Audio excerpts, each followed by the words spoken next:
ಕೋಲಾರ ನಗರ ನಿವಾಸಿ ಹಾಗೂ ಮಾಜಿ ಸಚಿವ ಟಿ ಚೆನ್ನಯ್ಯನವರ ಪುತ್ಥಳಿ ಅನಾವರಣ ಕಾರ್ಯಕ್ರಮವನ್ನು ನಗರದ ಟಿ ಚೆನ್ನಯ್ಯ ರಂಗಮಂದಿರದ ಆವರಣದಲ್ಲಿ ಹಮ್ಮಿಕೊಂಡಿದ್ದು, ಉಸ್ತುವಾರಿ ಸಚಿವ ಬೈರತಿ ಸುರೇಶ್ ಇಂದು ಪುತ್ಥಳಿ ಲೋಕಾರ್ಪಣೆಗೊಳಿಸಿದರು.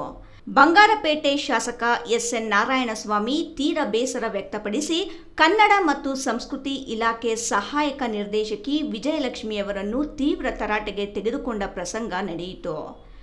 ಈ ವೇಳೆ ಮಾತನಾಡಿದ ಶಾಸಕ ಎಸ್ಎನ್ ನಾರಾಯಣಸ್ವಾಮಿ, ಕಾಟಾಚಾರಕ್ಕೆ ಸಣ್ಣ ಪುತ್ಥಳಿ ನಿರ್ಮಾಣ ಮಾಡಿ ಬಲಗೈ ಸಮುದಾಯಕ್ಕೆ ಸೇರಿರುವ ಮಾಜಿ ಸಚಿವ ಟಿ ಚೆನ್ನಯ್ಯನವರಿಗೆ ಹಾಗೂ ಸಮುದಾಯಕ್ಕೆ ಕನ್ನಡ ಮತ್ತು ಸಂಸ್ಕೃತಿ ಇಲಾಖೆಯು ಅವಮಾನ ಮಾಡಿದ್ದಾರೆ ಎಂದು ಬೇಸರ ವ್ಯಕ್ತಪಡಿಸಿದರು.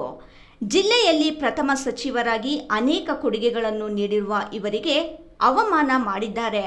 ಕನಿಷ್ಠ ಪಕ್ಷ ನಮಗೂ ಸಹ ಮಾಹಿತಿ ನೀಡಿಲ್ಲ, ಗಮನಕ್ಕೆ ತಂದಿಲ್ಲ, ಸಮುದಾಯದ ಮುಖಂಡರಿಗೂ ತಿಳಿಸಿಲ್ಲ.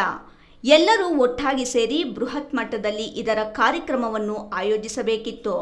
ಈ ಕೆಲಸವನ್ನು ಮಾಡದೆ ಅಧಿಕಾರಿಗಳು ಬೇಕಾಬಿಟ್ಟಿ ಕರ್ತವ್ಯವನ್ನು ನಿರ್ವಹಿಸಿದ್ದಾರೆ ಎಂದು ಆಕ್ರೋಶ ವ್ಯಕ್ತಪಡಿಸಿದರು.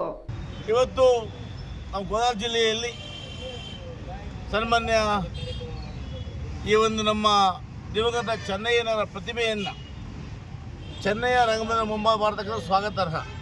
ಆದರೆ ಆ ಮಾಡಬೇಕಾದಾಗ ಆ ಕುಟುಂಬ ವರ್ಗದವರನ್ನು, ಸಂಬಂಧಿಗಳಾಗಿರ್ತಕ್ಕಂಥ ನಮ್ಮನ್ನು, ಈ ಜಿಲ್ಲೆಯ ಬಲಗೈ ಶಾಸಕರುಗಳನ್ನು ನಮ್ಮನ್ನೆಲ್ಲ ಕೂಡ ವಿಶ್ವಾಸ ತಗೊಂಡು ಕಾರ್ಯಕ್ರಮವನ್ನು ಅದ್ದೂರಿಯಾಗಿ ಮಾಡಬೇಕಾಗಿತ್ತು.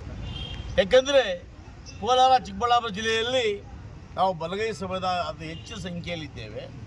ಜೊತೆಗೆ ನಾವೆಲ್ಲ ಕೂಡ ಇವತ್ತೇನು ಆ ಸಮುದಾಯದ ಎಲ್ಲ ಮುಖಂಡರು ಕೂಡ ಆ ಚೆನ್ನಯ್ಯನವರನ್ನು ಗೌರವಿಸ್ತೇವೆ, ಪ್ರೀತಿಸ್ತೇವೆ, ಅವರು ಹಾಕಿಕೊಟ್ಟಂತಹ ಮಾರ್ಗದಲ್ಲಿ ನಡೀತೇವೆ. ಸನ್ಮಾನ್ಯ ನಮ್ಮ ಮಿತ್ರರಾಗಿರ್ತಕ್ಕಂಥ ಸಹೋದರಾಗಿರ್ತಕ್ಕಂಥ ಹಿರಣ್ಣಾಗಿರ್ತಕ್ಕಂಥ ಬಾಲಯ್ಯ ಚೆನ್ನಯ್ಯನವರು ಕೂಡ ಈ ಭಾಗದಲ್ಲಿ MP ಚುನಾವಣೆಗೆ 3 ಬಾರಿ ಸ್ಪರ್ಧೆ ಮಾಡಿ ಲಕ್ಷಾಂತರ ಮತಗಳನ್ನು ತಗೊಂಡು ಕೆಲವೇ ಮತಗಳ ಪರಾಭವಗೊಂಡರು. ಆದರೂ ಕೂಡ ಅವರ ಅಸ್ತಿತ್ವ ಇದು ಉಳ್ಕೊಂಡಿದೆ. ನಾವೆಲ್ಲ ಕೂಡ ಗಟ್ಟಿಯಾಗಿದ್ದೇವೆ.